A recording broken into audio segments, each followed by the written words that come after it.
Hi guys, welcome back my YouTube channel. ఈ oxygen టవర్లో జరిగినటువంటి incident ఏదైతే ఉందో ఆ ఇన్సిడెంట్కి అయితే చాలా 4 రోజుల నుంచి అయితే వైరల్ అవుతుందని చెప్పుకోవచ్చు. ఆ ఇన్సిడెంట్లో ఏం జరిగిందంటే మాత్రం ఒక స్విగ్గీ డెలివరీ బాయ్, అంటే లైక్ స్విగ్గీ కావచ్చు, different kind of delivery, Zomato కావచ్చు, ఏదైనా కానీ ఒక డెలివరీ చేసేటువంటి అబ్బాయిలకి చాలా అందులో దారుణాలు అయితే జరుగుతున్న విషయం మనందరికీ కూడా అది ఎప్పటి నుంచో వస్తున్నటువంటి కొన్ని ఇష్యూస్ అనేవి బయటపడుతున్నాయి, కొన్ని ఇష్యూస్ అనేవి బయటపడలేదు. ఈ యొక్క ఇష్యూ అనేది చాలా దారుణంగా అయితే ఉందని చెప్పుకోవచ్చు. అంతే లైక్ ఆ విధంగా లేదు, అంటే లైక్ ఇప్పటి వరకు జరిగినటువంటి ఇష్యూస్ ఏవైతే ఉన్నాయో అవి పెద్దగా పట్టించుకోవాల్సిన అవసరం లేదని చెప్పేసి కూడా చెప్పుకోవచ్చు. కానీ ఇప్పుడు ఏదైతే జరిగినటువంటి ఇన్సిడెంట్ ఏదైతే ఉందో చాలా సివియర్గా అయితే ఉందని చెప్పేసి చెప్పుకోవచ్చు. ఎందుకంటే మాత్రం ఒక అబ్బాయిని డెలివరీ చేసినటువంటి అబ్బాయి ఎవరైతే ఉన్నారో ఆయన ఏం లేదు, జస్ట్ అడ్రస్ కన్ఫర్మేషన్ కోసం 2-3 సార్లు కాల్ చేసి కనుక్కున్నాడు అనమాట.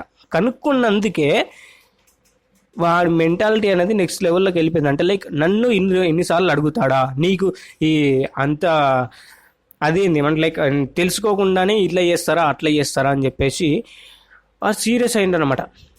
అడ్రస్ అంత లైక్ ఇదంతా ఎప్పుడు జరిగింది, సీరియస్ అయింది ఎప్పుడు జరిగింది?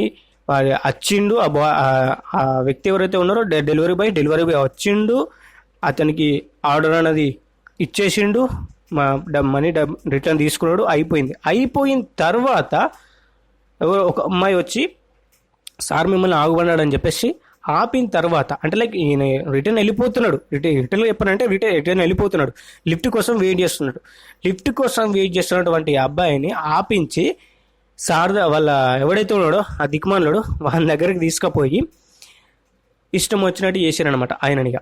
ఏ విధంగా చేశారంటే మాత్రం ఆయనని నెక్స్ట్ లెవెల్లో హరాస్మెంట్ అనేది చేశారనమాట. అక్కడ ఈయన తప్పేం లేకున్నా కానీ ఇష్టం వచ్చినట్టు మాట్లాడారనమాట. క్యాస్ట్ విషయాన్ని కూడా ఇందులో మనకైతే ఇన్వాల్వ్మెంట్ అనేది చేశారనమాట. క్యాస్ట్ని కూడా ఇందులోకి తీసుకొచ్చారు. వీళ్ళని ఏమన్నా నాకు అర్థమైతలేదు. క్యాస్ట్ ఎందుకు వచ్చింది ఇందులోకి? నా కాళ్ళు గోటికి కూడా సరిపోవు నువ్వు అని చెప్పేసి మాట్లాడింది అనమాట. ఇష్టం వచ్చినట్టు చేసారు. అదేవిధంగా చూసుకున్నట్లయితే బట్టలు ఇప్పించి మరి బయటికి వెళ్ళగొట్టారనమాట. ఒక లెటర్ కూడా రాపించుకున్నారు. ఏమని? హరాస్మెంట్ చేసిన ఒక అమ్మాయి మీద నేనైతే ఇష్టం వచ్చినట్టు బిహేవింగ్ చేసిన అని చెప్పేసి ఒక లెటర్ రాపించుకొని మరీ అతని బట్టలు ఊడగొట్టి మరీ అతన్ని బయటకు పంపించారు అనమాట. ఇష్టం వచ్చినట్టు కొట్టి. అరే భయ్, సమాజం ఎటుపోతుంది రా, నాకు అర్థం కాక అడుగుతా. ఒకడు అట్లా చేస్తాడు, ఒకడు ఇట్లా చేస్తాడు. మీకు అంతగానం బలుపు ఉంటే, అంతగానం మీకు డబ్బు అది ఉంటే మనిషి పెట్టుకోరు. అంతేగాని ఎవడి మీద పడితే వాడి మీద ఇటువంటి దిక్కుమాల వేసాలు ఎందుకురా, నాకు అర్థం కాక అడుగుతా. సిగ్గుమానం ఉండాలి. ఇంకోసారి అందులో ఉన్నటువంటి ఆక్సిజన్ టవర్లోకి ఒక 6 నెలల వరకు ఎటువంటి డెలివరీ చేయమని చెప్పేసి చెప్తున్నారు అనమాట. ఈ స్విగ్గీ కావచ్చు, జొమాటో కావచ్చు, so any kind of delivery మేమైతే చెయ్యమని చెప్పేసి చెప్తున్నారు అనమాట. 6 నెలలు కావచ్చు, లైఫ్ టైం మేమైతే దాంట్లోకి డెలివరీ అయితే చేయమని చెప్పేసి చెప్తున్నారనమాట. చూసినావా నువ్వు దిక్కుమల పని ఒక్కటే చేసినావు, చూసినావా? అది ఏ బట్టి అందులో ఉన్నటువంటి పీపుల్ ఎవరైతే వాళ్ళందరూ కూడా సఫర్ అవుతున్నారు. అంత దిగజారిపోయి ఉన్నామా భయ్యా, నాకు అర్థం కాక అడుగుతా. మనం ఏ కాలంలో ఉన్నాము, ఎక్కడ ఉన్నామో నాకు అర్థం కాక అడుగుతా. వానికి ఎన్నైనా ఉండొచ్చు, ఫస్ట్ ఆఫ్ ఆల్ గుర్తుపెట్టుకో. వానికి కంపెనీ అయినా ఉండొచ్చు, ఇంకోటి ఏదైనా ఉండొచ్చు. అయినంత మాత్రాన నువ్వు పెద్ద అది వాడేమో కింద వాడు డెలివరీ చేస్తున్నాడు, వాడేమన్నా తక్కువ అన్న, నాకు అర్థం కాక అడుగుతా. ఏమన్నా పడతాడు, ఏమన్నా చేస్తే అట్లా అవుతాడు ఇట్లా అవుతాడు అని చెప్పేసి ఇష్టం వచ్చినట్టు చేస్తారా?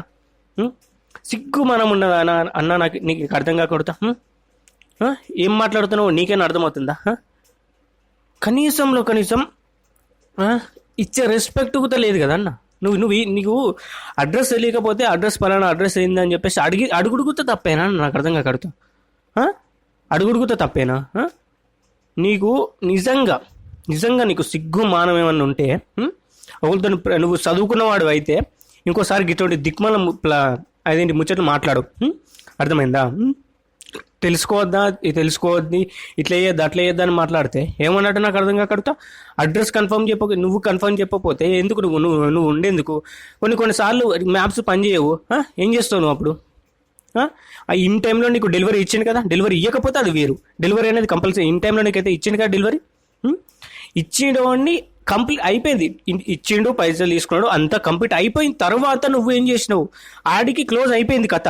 క్లోజ్ అయిపోయిన దాన్ని తీసుకొచ్చి మళ్ళీ నువ్వు అట్లా చేసినావు అంటే నీ యొక్క మెంటాలిటీ ఏ విధంగా ఉంది, నీ యొక్క మెంటాలిటీ అనేది ఎక్కడ ఏ రేంజ్లో ఉన్నదని చెప్పేసి కూడా తెలుస్తుందన్న. నువ్వు గనక ఇటువంటి ఏది అబ్యూజ్ చేసిండు, ఇట్లా చేసిండు, అట్లా చేసిండు అని చెప్పేసి కేసు పెట్టిస్తావా? నువ్వు చేసిందా నువ్వు మంచుకున్నదా?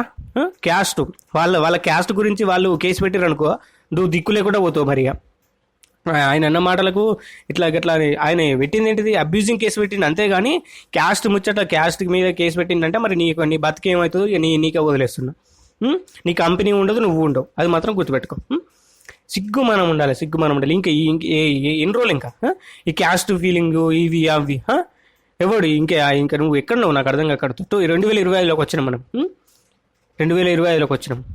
గిట్లా గీ ముచ్చట్లా గిట్లా చేసుడా? బట్టలు ఇప్పించి కొట్టడమా? ఈ మొత్తం కంప్లీట్గా సీసీ కెమెరాలో రికార్డ్ అయిన దాన్ని డిలీట్ చేసి సీసీ కెమెరాలు లేవు, అది లేదు ఇది లేదు అని చెప్పేసి మాట్లాడమా? గీదా నువ్వు చెప్పే ముచ్చట. అక్కడ ఉన్న ప్రతి ఒక్కరు కూడా ఒకటి మాత్రం గుర్తుపెట్టుకోరు, ఎవరికైనా ఏదైనా కానీ ఇన్సిడెంట్ జరిగితే ప్రతి ఒక్కరు కూడా రెస్పాండ్ కావాలి, వాళ్ళ మీద యాక్షన్ తీసుకునేలా మీరే ప్రోత్సహించాలి. అర్థమైందా? చుట్టుపక్కల ఉన్న వాళ్ళు ప్రతి ఒక్కరు కూడా మీరే దానికి యాక్షన్ తీసుకొని మీరే దానికి ఏదో ఒక సొల్యూషన్ అనేది తీసుకొని రావాలి. మీరే సపరేట్గా ఉంటే వాళ్ళకి ఎవరు జస్టిస్ చేస్తారు చెప్పండి? నాకు అర్థం కాకూడదా? ఇష్టం వచ్చినట్టు ఎవడు పడితే వాడు వచ్చి ఇష్టం వచ్చినట్టు మాట్లాడినాక ఏంది నాకు అర్థం కాకడుగుతా? ఇష్టం వచ్చినట్టు అంటే వాడిని చిన్న చూపు, నీదేమో అది పెద్ద, నువ్వు పెద్ద ఆఫీసరు, నువ్వు అది ఇదని చెప్పేసి నీకు బల్బు కదా అట్లా మాట్లాడడం బల్బా నీకు? నాకు అర్థం కాకడుగుతా. సిగ్గుమానం ఉండాలి. సిగ్గుమానం ఉంటే ఇంకోసారి గిట్టుమాటి దిక్కుమాల పనులు చేయవు. ఇవన్నీ ఎక్కడి నుంచి వస్తాయంటే అయ్యవ్వకు ఇచ్చినటువంటి ఆస్తులు ఏవైతే ఉన్నాయో వాటిని చూసి మురిసేటట్టు ఎవడు ఉంటాడో వాడికి వస్తాయి అనమాట. లేకపోతే ఏదో చిన్న చిత్కా పని చేసుకొని ఒక్కసారిగా లాటరీ తగ్గుతుంది చూసినామా, గసంటోనికి అయితే గిసొంటి ముచ్చట్లు అయితే వస్తాయి అనమాట. క్యాస్ట్ ఫీలింగ్ ఏంద్రా నాకు అర్థం కాగలుగుతా? క్యాస్ట్ అని చెప్పేసి ఇట్లా అట్లా అని మాట్లాడినావంట. నువ్వెంత నా కాళ్ళు గోటికుతో సరిపోవా? అంటే ఒకప్పుడు నువ్వు అడక తినే బతికే కదా నీది, లేకపోతే నీ అయ్యదో నీ తాతదో ఎవందో అడక తినే బతికే కదా, వాడు సంపాదించితే కదా నువ్వు తినేది. ఒక్కసారి ఆలోచించుకొని మాట్లాడు. గిట్లా దిక్కుమాల పనులు చేస్తున్నావా? గిసోంటి ఇన్సిడెంట్ చేస్తేనే, గిసోంటి దిక్కుమాల పనులు చేస్తేనే ఎవరు ఇన్వెస్టర్స్ రావట్లేదు ఏది మన ఇండియాకి. నీలాంటి ఎదవులు ఎవరైతే ఉన్నారో వాళ్ళు ఏమంటే ఒక స్టార్టప్ పెడదామని అవుతా భయం అవుతుంది ప్రతి ఒక్కరికి కూడా. నీలాంటి ఎదవలకు ఎవడైతే మీరైనా కానీ మీరు కంపెనీ పెట్టుకున్నారో ఏదైనా కానీ అది మొత్తం లంచాలతోనే పెట్టుకుని ఉంటారు. అది మాత్రం తెలిసిపోతుందిలే. మీ మాట, మీ బల్బ్ ఏదైతే ఉందో అది కంప్లీట్గా తెలిసిపోతుంది ఇక్కడ. సిగ్గుమానం ఉండాలి. ఇంక ఏ కాలంలో ఉన్నవరో నాకు అర్థం కాక అడుగుతా.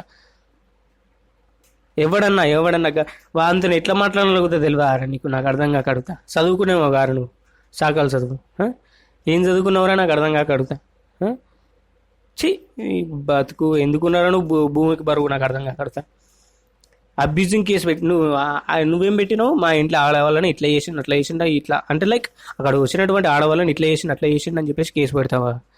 అది చెల్లుతుందనే కదా నువ్వు, అది పైచే అవుతుందని చెప్పేసి కదా నువ్వు అది కేసు పెట్టింది. నాది ఎట్లయినా కానీ పోతుంది. నన్ను సేవ్ చేసేవాడు ఎవడైనా ఒకడు ఉంటాడు, వాడిని సేవ్ చేసినందుకు ఎవడున్నాడు దిక్కులేడు అని చెప్పేసి ఒక హామీ అనేది నీకు ఉన్నది కదా. నా దగ్గర డబ్బు ఉన్నది, నేను ఏదైనా చేయొచ్చు అని చెప్పేసి ఒక హామీ అనేది ఉంది కదా. చట్టాలు అనేవి న్యాయానికి ఎప్పుడు కూడా లొంగవు, డబ్బుకే దొంగతాయి అని చెప్పేసి నువ్వు నమ్ముతున్నావు. న్యాయం జరుగుతుంది, ఎవరికో వాళ్ళకి న్యాయం జరుగుతుంది. ఎట్లా ఎప్పటికైనా కానీ న్యాయం జరుగుతుంది, ధర్మానికి న్యాయం జరుగుతుంది కంపల్సరీ. జొమాటో బాయ్కి న్యాయం తప్పకుండా జరుగుతుంది. నువ్వు చేసినటువంటి పనులకు నీ దగ్గర డబ్బు ఉండొచ్చు, ఇంకోటి ఉండొచ్చు. నువ్వు చేసినటువంటి పనులకు తప్పకుండా న్యాయం జరుగుతాయి ఆయనకు. అర్థమైందా? ఇంకోసారి కనుక ఇటువంటి ముచ్చట్లు తీసుకోకు, ఇటువంటి ముచ్చట్లు తీసుకొని రాకు. ఇంకోసారి దిక్కుమల్లి వేసినామంటే మాత్రం నా రియాక్షన్ ఇంకా వేరే లెవెల్ ఉంటుంది. అర్థమైందా? మరి నేను పోయేస్తాను. మరి వీడియోకి దీని దగ్గర ఇప్పుడు వస్తే ఒక లైక్ చేయండి, ఛానల్కి సబ్స్క్రైబ్ చేసుకోండి, పక్కన బెల్ ఐకాన్ ఆల్ మీద ట్యాప్ చేసుకోండి. Thank you for watching. జై హింద్, శ్రీ బాయ్.